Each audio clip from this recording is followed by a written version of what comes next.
महाराष्ट्रलाइव्ह.in इथे बातमी फक्त दाखवली जात नाही, ती लढली जाते। सबस्क्राइब करा, लाईक करा, शेअर करा, बेल आयकॉनला टच करा।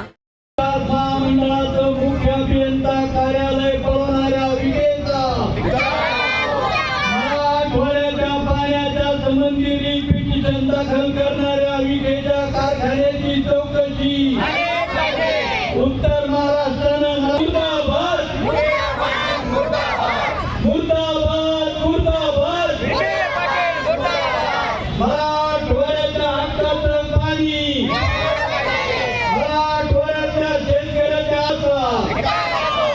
हजारो शेतकऱ्याच्या तोंडाचा घास पडवणाऱ्या विखे पाटलाचा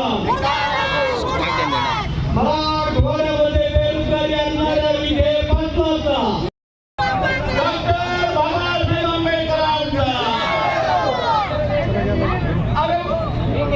पाणी आमच्या हक्काचं महाराजांची डॉक्टर बाबासाहेब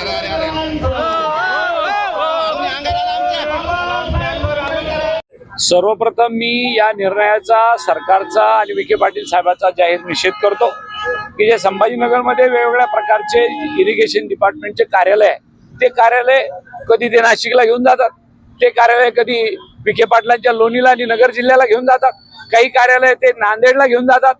अशा पद्धतीचा अत्याचार आणि अन्याय करणं हे योग्य नाही।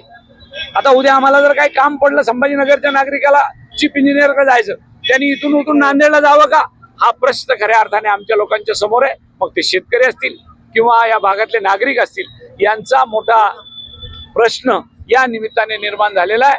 आणि या निमित्ताने आज रमेश गायकवाड साहेब आणि सर्वपक्षीय नेते मिळून एक मोर्चा या ठिकाणी, या मोर्चाचं आयोजन केलं। लवकरच आम्ही हे निवेदन ईडी साहेबांकडे देतोय, त्यांना निवेदन देऊन विनंती करतोय। त्यांनी त्या निवेदनाला जर आमच्या विनंतीला मान दिला नाही तर निश्चितच एक वेगळं आंदोलन पुन्हा मराठवाड्याच्या जनतेला उभं करावं लागेल।